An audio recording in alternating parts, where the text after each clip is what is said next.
right, guys, welcome back to the Command Your Brand Show. I'm your host, Josh Silvestro, brand ambassador of Command Your Brand. In this episode, we're going to be talking to a very special lady who actually, one of my favorite things about this is I love to talk about, people who have issues with certain bones and back and other things like that. And what I like about this most, I know I've personally have had a lot of care with it. I've also worked in this area, and a lot of people that I know have worked in this area. So she is a amazing chiropractor. She's worked in this field for 23 years. You heard that right, 23 years. She's a mom of 2 teenagers.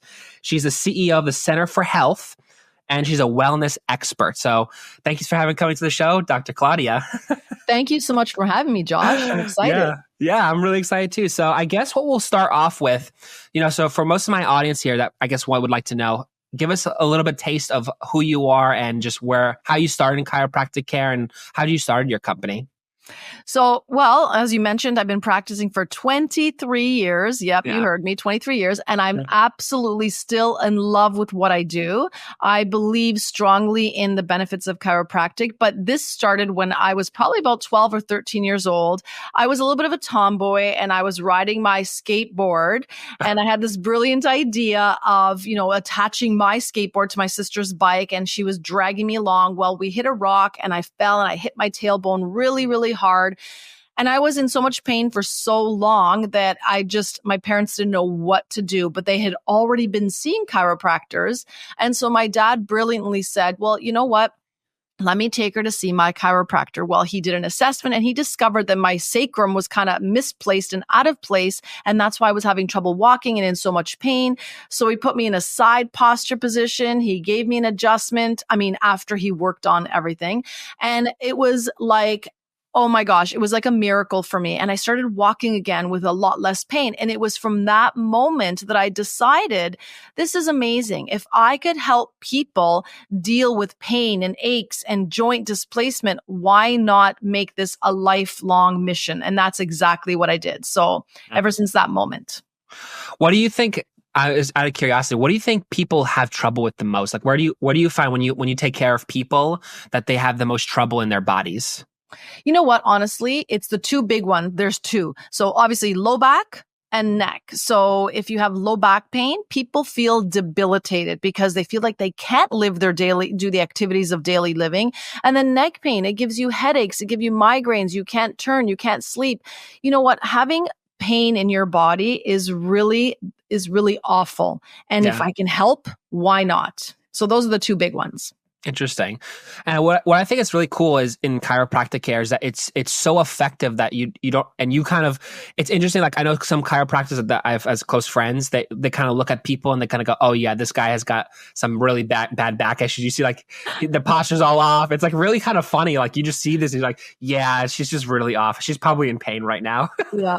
So we say, I always joke, sorry to interrupt, that I can almost predict your future just based on your gait, just on how you walk, how you sit, your posture. Sitting is the new smoking because people are sitting in front of computers all the time. So we can almost predict when you're going to come in with pain, and we can almost predict how your pain is going to progress just based on what your muscles feel like, based on how you walk, based on what you do every day for a living. And people are so impressed with that because they're like, oh, how did you know? Or sometimes they'll say, well, if you don't fix this in another month or so, or 2 months or 6 months, you're going to be experiencing this. And they come back and they go, oh my gosh, Dr. Claudia, you were so right. I started getting pain up that leg into my other glute. And it's just based on biomechanics of our body. We know how the body should function. We know what the muscles should do. We understand relationships. So it's easy. We can kind of predict the future. Right. And so for you have one office, or is it you have multiple offices? I have 2 offices. Sure. I only work out of one office. Yeah. And that's just because it's my flagship location. It's where I started. I'm loyal to my clients. But yeah, my 2 locations offer the exact same services. And we actually make chiropractic very fun because we are a one-stop shop for all your healthcare needs. Whatever you need, we offer everything. Chiropractic, physio, acupuncture, massage therapy, naturopathy, chiropody. So anything you need to keep your body moving, you can find at my clinics. Wow. And so as a chiropractor and like a CEO of these two offices and the company itself, what do you find? Because I know people who are listening to this podcast actually sometimes run into trouble with, running their own office or like trying to figure out what to do next and like how do I scale everything. What do you find is successful with you and your company and your offices? It's really, actually, to be honest with you, I sometimes find that the hardest part of my practice or my practices, because managing people is difficult. So I love the day-to-day treatments. I love treating people. I love talking to people. I adore helping them. But when you're dealing with different employees and different team members, that's the challenge, is making sure that we're all on the same page. Right. In chiropractic, it's still a business, but it's a business where we're patient focused. So it's still a service industry. And that's what I have to remember. And I'm a believer of continuity of care. So if you are my patient, you are not just my patient. You are a patient of the clinic. And that's what I try to extend to my staff. I'm seeing somebody who is potentially your patient, who is potentially the patient, for the massage therapy division, for the chiropody division. So they need to be looked at as a whole. It's not just for back pain, because back pain is not just back pain. Back pain starts from something else sometimes or leads to other things. So I find that's the biggest challenge, is making sure that my team knows that we are really working together on one person at a time. Yeah. What do you think what mistakes do you think happen when people are either running an office or handling other people who, are patients? Like, what do you think people run into with that? Because I know a lot of people service so much or sometimes service too little, so what do you think people run into with that? So one of the mistakes that I made was that I felt that everybody had the same goals and intentions as me. So they had the same work ethic, they had the same drive, that I could leave them to their own devices and they would know what to do in the business. But I quickly learned that that's not the case. Not everybody's going to have your drive. Not everybody's going to have your work ethic. And they aren't all working for the same goal. Some people are treating it as a job. They just want to come in, do their 8 hours and go home. Some people want to have more. So in business, and what I learned is that I try to understand each one of my team members.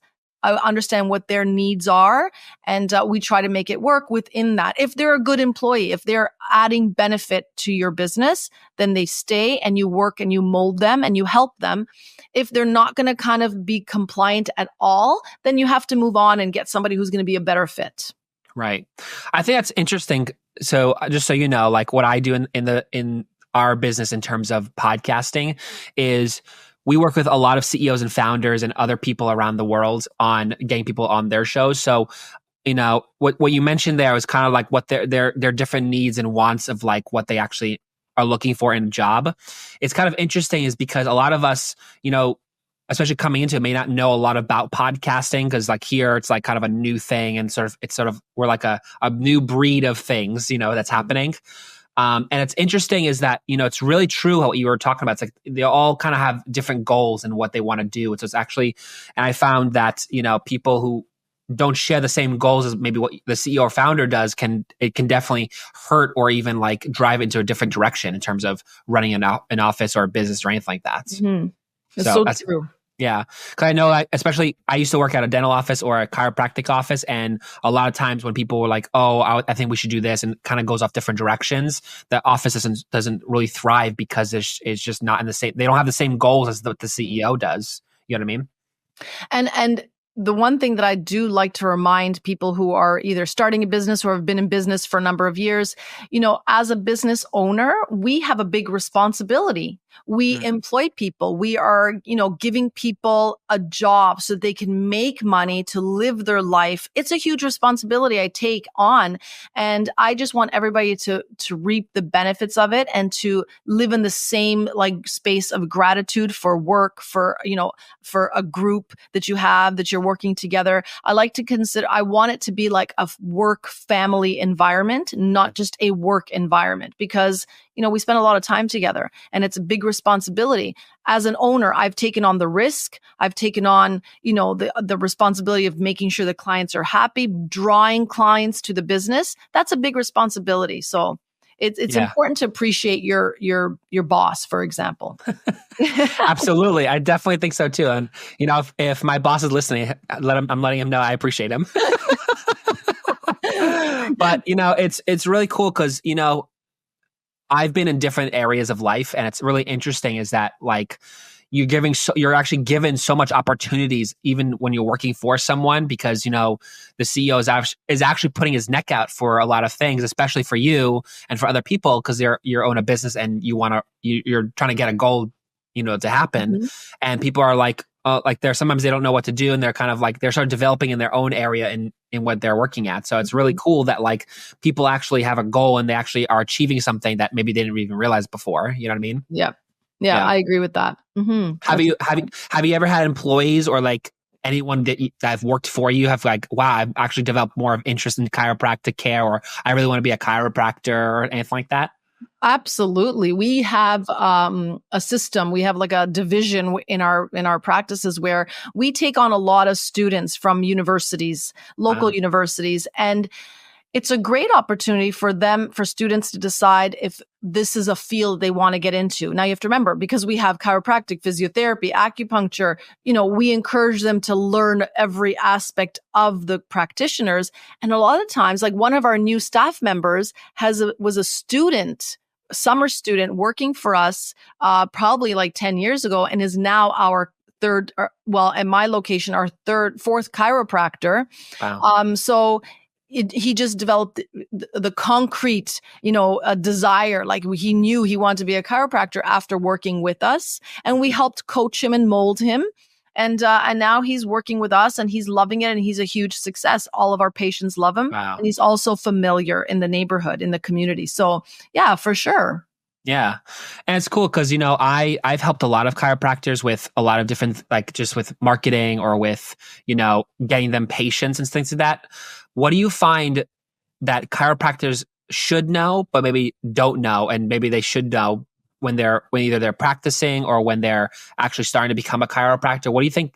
Like, obviously you've done it for so long that you kind of know a lot of things that you should and shouldn't do, right? So what are some things that you think that some chiropractors should do, but maybe they weren't taught to do? I think one of the things that's missing, and I'm not sure if it's different in the US because I am in Canada, but I did study in the United States, so I do practice more of an American model, is communication. So there's still a little bit of a small stigma against chiropractic, right? I don't make the adjustments scary because it's not. It's an absolute gift to get an adjustment, to get your body aligned properly. And that's what I tell people.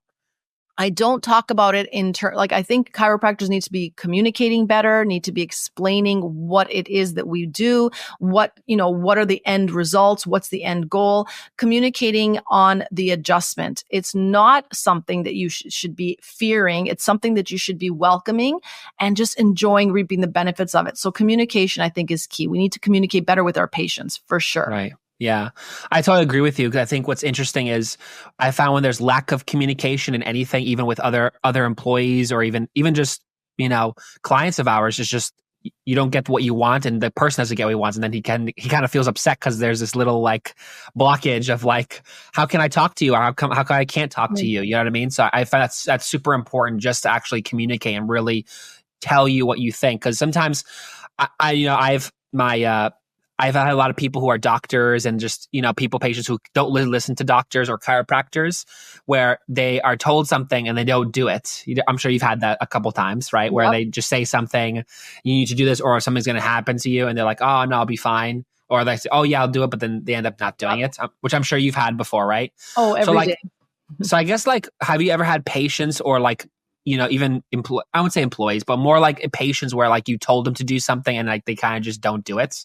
Yes, all the time. So the way I handle that is, I come up with a treatment plan. So based on what you're presenting with, right? So and it's different for everybody, but you have a treatment plan, you have to follow the treatment plan. Because I tell them, this is what's going to happen. I already know. So let's say you need 4 visits and then you're going to start to feel better. I'm very clear. You're going to maybe get worse before you get better. And then you're going to feel like the upward trend. If you don't follow what I'm telling you, you're going to take longer to get better. You might not even get better, and you might actually make things worse. So every person that comes through my clinic has a protocol. So you definitely have to walk. Okay. It doesn't matter what your injury is. You have to be active. I mean, it depends if something is broken, but if it's mechanical low back pain, for example, you must walk, you must stretch, you must take magnesium. Okay. Before you go to bed. There are a few things that I make sure that they do, and I check them off the list, and I say, this is what's going to happen. Next time you come in, if you haven't followed all those things, well, you're obviously hindering your own improvement. And we talk about it, and I remind you again. Over the years, though, I've done a really good job of like explaining to people, proving to people. So a lot of my referrals are coming from existing clients. So this way they already know, and their friends and family can say to them, listen, if you don't listen to her, you're not going to get better. So it actually works. And my whole team does the same thing. We follow the same type of protocol because we know it worked. It works. Right. It's, tested and timed and true, and it works. Right. Yeah, I think it's true, because if you don't follow it, then you're kind of like, you don't go the way it's planned. And so I think that's very important what you're mentioning about, like, you need to follow exactly what the steps are, because then it's just not going to happen otherwise. So that makes sense. Mm-hmm. Well, think about it. If you're taking a prescription drug and the doctor says to you, you have an infection, you need to take antibiotics 3 times a day for 7 days. Are you not going to follow those instructions? Absolutely. Because you know that in 7 days, your infection is going to clear if you have, bronchitis or whatever it is so it's the same thing. Just my prescription is not medicine. My prescription is, keeping the body moving and all that. So if you follow the rules and if you follow the protocol, you will get better. Right. Good. Awesome. So I guess I want to talk about a little bit, because I know you're also, you're a wellness expert. So I guess where should we start? I think just start off with just tell me what is that? Like, when we say wellness expert, what does that mean? So it kind of, this title kind of morphed over the years because I helped so many people in my practice. So as much as I'm a chiropractor, I love everything about adjusting joints, manipulating joints. I love it all. Stretching. I love all that. But I also believe that there is 3 components: the body, the mind, and the spirit, right? So when I'm assessing an individual, there's so many components. I can work on your body for weeks and months, but if we're not talking about your nutrition and eating a new diet that's going to bring down inflammation, you likely will maintain inflammation. And if you're eating right and exercising, but your mindset is off, well, that's not going to, it's not going to help your journey. So I became the wellness expert, and I have a show based on that. It's called The Wellness Prescription, because my prescription for wellness is all of the above. You must be balanced in the body, the mind, and the spirit. Mm-hmm. And my clinics really just help people on their journey to optimum health, because healing and health really is a journey. It changes from year to year, stage of life. It's going to change based on your needs, based on your stress. And that's what I'm here to help people do. I help them kind of navigate the ins and outs of how to be healthy at all stages of their lives. Nice. So you mentioned, it's funny you mentioned that was the mind, body, and spirit, right? Of those 3 aspects. What do you think for people? Because obviously for people, it's a lot to just handle all at one time. What do you think they should handle first in terms of all those? You're going to think this is really off the wall, but you have to handle the spirit, the mind. The mind has to be ready to make those changes and make the commitment, because health is a commitment. It's about a life change. You're going to change things about how you conduct yourself, what you eat, when you eat, how you exercise, who you hang around. You have to be mentally prepared for the journey, because it's a journey, and it's a beautiful journey towards health. And it doesn't mean that we don't fall off that path. You have weekends or days where, I wasn't thinking so healthy. I wasn't eating so healthy. I didn't exercise as much, but we kind of give ourselves a little bit of grace, and we say, okay, but I'm going to jump right back on. So having the strength of mind, I think, is the best place to start. And I know that's probably not the answer you expected, but that's where I'm going to stick with it. You know, what's funny is I'll tell you a little cool story. So I've mentioned this on the podcast before, but actually I actually help with running a purification sauna sweat out. So actually that's one of my things that I'm specialty is actually I handle the mind and the body is actually sweat out the drugs and toxins that come out. So it's kind of funny that you mentioned that. Actually, I totally 100% agree with you because it's like if you don't have the mindset to actually do it, then it's like you can't really change anything because that's where it kind of starts. It's sort of like I kind of put this like a little cycle a little bit. Like there's the mind, the body, and the spirit, right? You have to change the way the mind is so that you can change the body so that the spirit can feel better. So it's kind of like my little thing of like, you have to handle the mind. You got to decide because like, I don't remember who said this. I forget who, but they said, they never said discipline was the easiest thing. And that's why discipline is such a, you have to first decide and then actually put the discipline in that. So that's really interesting. You mentioned that. Yeah, I agree. And good for you. And yeah, you do have to start with the mind, put your mind to it, write down what you need to do to make changes in your life. And guess what? Once you make that mental commitment, everything else kind of falls into place and you'll find the exercise routine and you'll find the better, way to eat and you'll be committed to it because you have strength of mind. Yeah. Yeah. It's interesting. It's like, I don't know if you ever saw these TV shows. I used to watch this when I was younger, but it sort of just pops up recently. Do you ever watch those 600-pound life show that's called 600 Pound? Yeah. It's sort of like they're like, oh, I can't lose weight, but it's like they haven't really decided really that they want to lose the pounds or they want to lose the weight because they're basically going to die if they don't lose the weight. And it's like I don't know. I saw this one guy who gosh, he was like over 700 pounds. I was like, oh my God, this guy's going to die soon.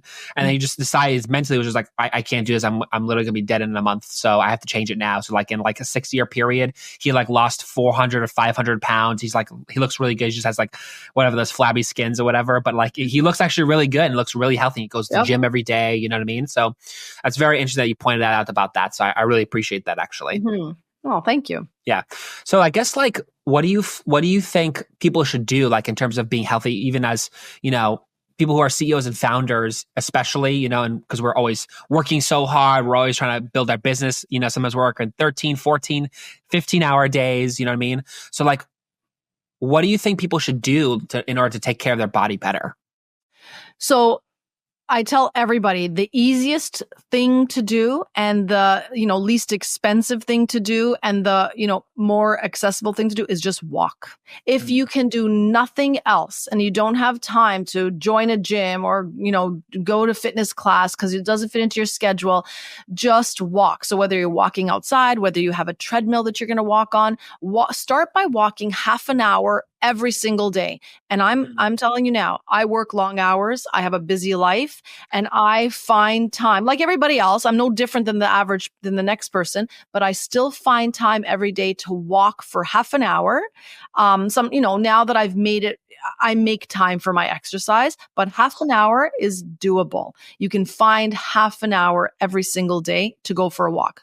Yeah. Hot out, cold out. If you have a treadmill, just do it. Start walking and watch your body transform and watch what it does to your mind and watch what it does to your mood, because that physical activity is a chain reaction effect. It releases dopamine. That's all we're doing all day long, every day, is looking for a dopamine fix. And if you don't find it through exercise and good food, you're going to find it with other things like addiction to sugar, addiction to coffee, which I'm okay with because I'm one of them. But you're going to try to find that dopamine rush somewhere else. And I don't suggest it. So just start walking and get addicted to the walk. Yeah. One suggestion, funny enough, someone told me because it was weird. There was a certain period. So just so you know, I'm 29 years old. So I'm not like at the middle age, but I'm also not that old or young. You know what I mean? So I'm kind of like that middle area, right? And what's funny is, so when I was younger, I'm going to say probably when I was 20, my coffee intake was probably like 30 ounces a day. And this is just in the morning, right? I wouldn't say I was an addict. I just liked it so much that but I think it was mostly the sugar that got me, the most. And what was funny was there was a point in my life where actually my body started to hit a stop and it was like, okay, we're not sleeping anymore. So I actually stopped sleeping but what's interesting is that actually one of the things I found out was I actually stopped exercising and I do a lot of walking and a lot of things and whatever. And you notice that, and when you do these changes, all of a sudden, then your body just changes, So, and recently, I actually did a sweat program myself recently, like just to get rid of the toxins and drugs and other stuff. And one of the things that was interesting, actually, when you did it, you actually get into a routine. So like me, I actually was able to wake up earlier. Actually, my coffee intake is probably less than half a cup because I was like, my body just doesn't actually need to wake up. I actually drink like water in the morning, and then I like wait a couple hours and then I drink coffee. But it's like really interesting how the body works, just how there's so much things happening, and just when you change the things that you want to change and have the mindset like you mentioned, is just it just does its stuff. So I think it's really amazing. And I can add to that. So I like coffee. I'm not addicted to it, but I like it. I have like 1 cup for sure a day, but I spent so many years trying to quit coffee, trying to quit because, everybody was saying that it was not good for you and this and that and your adrenals. Then one day I decided to just start finding reasons why I should continue to drink my coffee. And all the research is pointing towards 1 to 2 cups of coffee a day are actually healthy. So once again, once you put in your mind that you're going to stick to the 1 cup and you're going to enjoy that cup and you're not going to make it like an addictive, like a habit, then you're good with it. So I did find the research to prove that coffee in a good dose and a good amount is actually beneficial to your health. Interesting. That's very good. I'm glad to hear that because, it's coming from an expert and it's like, oh, yes, thank God, I want to keep that coffee in. So that's very cool. Awesome. So I guess for people who are listening and for, I guess you can answer this. For people to get into wellness and even as a business or as a, maybe as a routine, what do you think people should start off with? Do you think, is it more important to start like to really benefit for yourself first and then try to start something? Or do you think just, what do you think about that? Like, what do you think that the person should do with that? So when it comes to like picking like an activity that's going to get them healthy, I say get moving. Like once you put the mindset in place, get your body moving because the movement is actually good for all of your systems. Like it's good for your heart, it's good for your lungs, it's good for your brain. Once you are feeling really good about, that, then eating better is going to be it's going to be so much easier because you'd be like, oh, I did all that work. I feel so good. Why am I going to put like donuts in my body? Why am I going to eat fast food and French fries? Why aren't I going to have like fresh fruit and vegetables? Why shouldn't I have good, clean proteins? So healthy mind, put the mindset in place, get the body moving, and then the nutrition will easily follow suit. Right. And it's funny too. I'll just say that this is kind of interesting because now we're getting closer and closer to the end of the year. So I find that's like the time where everyone's like, I'm sugaring out for sure. I'm just literally I'm done with my mindset. I'm just going to go out for sugar. Like, I guess for you, because like, as a wellness expert, what do you think the hardest thing, obviously the hardest thing is probably staying away from sugar. What do you think would help people in terms of staying away from sugar or people who want to come off sugar? What do you think would help people with doing that? So the one secret, and it's actually not a secret, and listen, we all like sugar. I'm not saying to give it up forever and ever, but I'm also suggesting let's keep it at a minimum. Like, it was Canadian Thanksgiving recently. I had pumpkin pie. Right? I mean, who doesn't want a piece of pumpkin pie? I didn't eat the whole pie. I had a piece of pumpkin pie. But my suggestion in order for you to cut that sugar craving is make sure that you're having protein with every single meal. So protein at breakfast, protein for your snack, protein at lunch. You need to add protein because the protein will help you not have cravings. That's what it comes down to. You have to get rid of the cravings. So the moment you don't eat the sugar all the time, you stop craving it as much. So protein at every meal will satisfy you and satisfy your brain. So you tend to want sugar less. Right. Do you think, just curious, because I have actually, funny enough, I actually have a lot of people that I know do this where they do sugar substitutes. Do you think those actually work for people, or you think that's something you don't think so, right? It tricks the brain. And it's funny that you say that because I thought the same thing and I started doing a lot of research around it. And first of all, sugar substitutes are not good, especially if they're like, whatever, like all the stevia, right? Stevia. Yeah. Like you don't want to do that. Yeah. If you're going to have sugar. So when I'm baking, for example, for my kids, I'm substituting white sugar or brown sugar with maple syrup, with honey, with date I make like a caramel out of dates. And I use that because it's still sugar, but it's not that white sugar that's going to cause inflammation. It still will trigger craving, but at least it's better for you. So don't do substitutes, especially the ones that are like, sucralose, that is cancer causing. Stay away from it. Substitute with a healthier option. Maple syrup and honey are my two favorites. Right.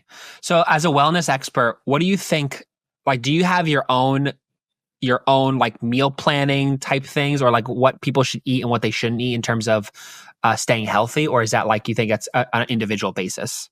So there is a lot of individuality. Like every palate is different. Everybody's needs are different. Right. But I will tell you that I do not follow. Well, I'll tell you what I don't follow. Yeah. Okay. I don't do keto.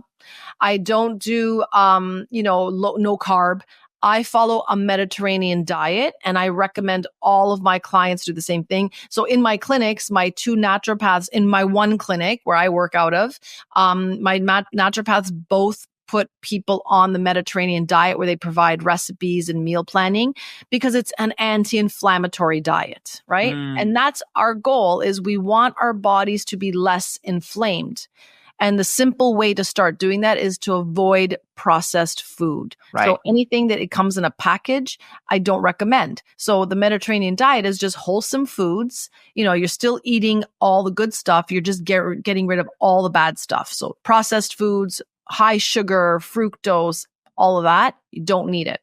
Yeah. It's interesting because I'm not, it's funny. So I'll give you a little, I don't know if you know this, but my stepmother, Jen, actually is a health coach. I don't know if you know that. Oh, I didn't know that. Yeah. Okay. Yeah. So it's funny that you mentioned that, because so I ask her a lot of questions about certain things, because she does like a weight loss type thing sometimes with other people. And what's interesting is people kind of go into, there's the keto diet, like you mentioned, there's the paleo diet, there's the, the Mediterranean diet, there's the carnivore diet, right? And it's always funny is like, they all seem really good, but it's like sometimes a lot of people have a hard time sticking to it, or like have to move to something else because it's either too boring or too hard to keep with, because it's just so much. And people have opinions on different things, what actually is the right one for everyone. And I find it so difficult, especially even for myself, like what actually, is the right diet for me. So I guess with people like that, like, what do you think, how would you determine, do you think, with people's diets? Like, is it just an individual basis with that, or? I'm going to answer that very simply and just say that nobody's body can withstand keto for too long, because then you go into ketosis, and that can be dangerous because it's not good for your kidneys. Nobody can withstand, paleo, isn't so bad because it is anti-inflammatory, but you don't want to lose weight fast.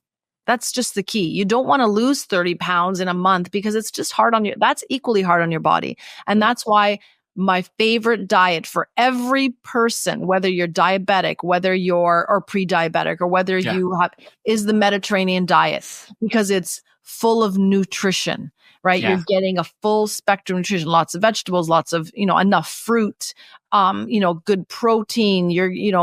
The Mediterranean diet is the gold standard. Yeah, I guess I would like to go into that. Like, so what is consistent? What does the Mediterranean diet consist of? Like, mostly with vegetables and meats and fruits. Vegetables, like good vegetables, good clean protein. You're staying away from sugar. You're staying away from too much dairy. You're staying away from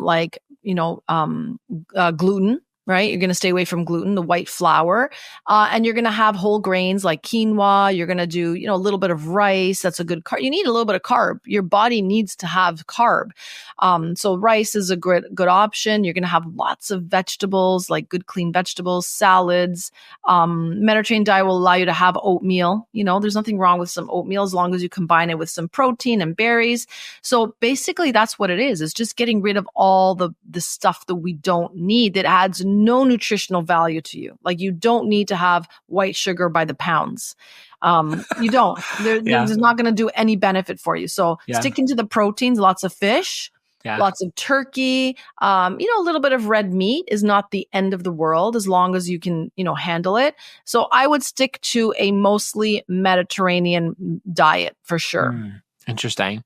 That's very cool. And do you recommend also people with supplements too, like from vitamins and other stuff too? Because I feel, because a lot of times for me, at least, I'm, as you're sort of in that stage of getting older, such you're still growing, right? Yeah. So your body isn't sort of getting all the nutrients from the actual foods that you're getting. So do you recommend vitamins too, like people should take? Yep. So I recommend simple. I don't recommend getting nutrients from vitamins. I'd rather you get it from your plate. Yeah. But there's a couple that I recommend that are key. So I recommend everybody get on magnesium. Magnesium is good for over 300 processes in your body. Like, think about that. That's a lot. Yeah. So you need it and you don't store it. So you need to replenish it every day, because whatever you don't use, you're going to just get rid of. But you need to replenish it daily. And that's what people don't know. Oh, but I took it the other day. Well, you need to take it every day. It helps you sleep. It's good for bone health. It's good for women in my age group that might, to maintain the integrity of bones. So that's the first one. I recommend fish oils because we need to keep our bodies anti-inflammatory. I'm a huge advocate of collagen. Collagen has made a huge leap in the last few years. People are like always asking, do I stick on glucosamine and chondroitin or do I switch over to collagen? There's still a lot of evidence on glucosamine and chondroitin, but I like collagen because it helps to rebuild tissue. So somehow it gets into the chemical processes and it helps to rebuild collagen under your skin. And it's good. I usually do a fish source of collagen and I keep it really simple. So magnesium, fish oils, collagen, throw in some vitamin C during the winter months. And that's pretty much all I recommend. Wow. I mean, it's all individual, but those are the three hot ones. Wow. Yeah. It's interesting because there's so much, there's like, obviously, back in, the younger ages of man, it started like all we had meats and vegetables and fruits. That's kind of like the three things. I don't know about carbs really necessarily, but people got their vitamins and things from meats. And I think over time it's just sort of died a little bit, or sort of like wasn't enough for the body. So people had to take vitamins just to really get that. So that's really interesting. You mentioned that. I really like the collagen thing because I have some friends who also take collagen. Like, oh yeah, it helps me so much. I see the benefits for it. Yeah, it helps with people. The one thing that I find is that when they're taking collagen, within 3-4 weeks of taking it consistently, they have less aches and pains because it really helps to lubricate the joints. Right. So that's kind of the feedback that I get. But I'm picky about which brand. Like, I'm not just taking any collagen anyways. Sure. Right. Good. All right, cool. And then so for you, it's just because I know you've been in the field for so long, right? Like 23 years, as we mentioned like a million times. Yeah. Could you give us some success stories or some success from either from a wellness expert aspect or from a chiropractic like you that you've helped that you like would love to share? Like, I would love to hear some stories from you on that. So it's interesting because I do have one that sticks out in my mind, and it's a combination. So it was a chiropractic success story, and then it became a wellness journey. So I had a client a few years back who was grossly overweight, actually obese, and was having some low back pain. And, no problem. I'm happy to work on low back pain.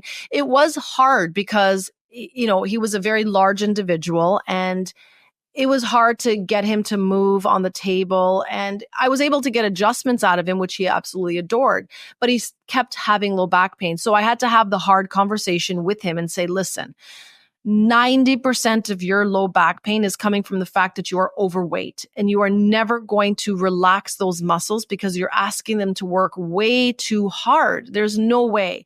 So, let's try to help you lose some weight. Let's get you active. And it was hard. It was a challenge. And, everybody shed some tears because, it's an inundating task. And it's like, oh my gosh, I have to lose 130 pounds, 140 pounds. That's a whole person. You need to lose a whole person.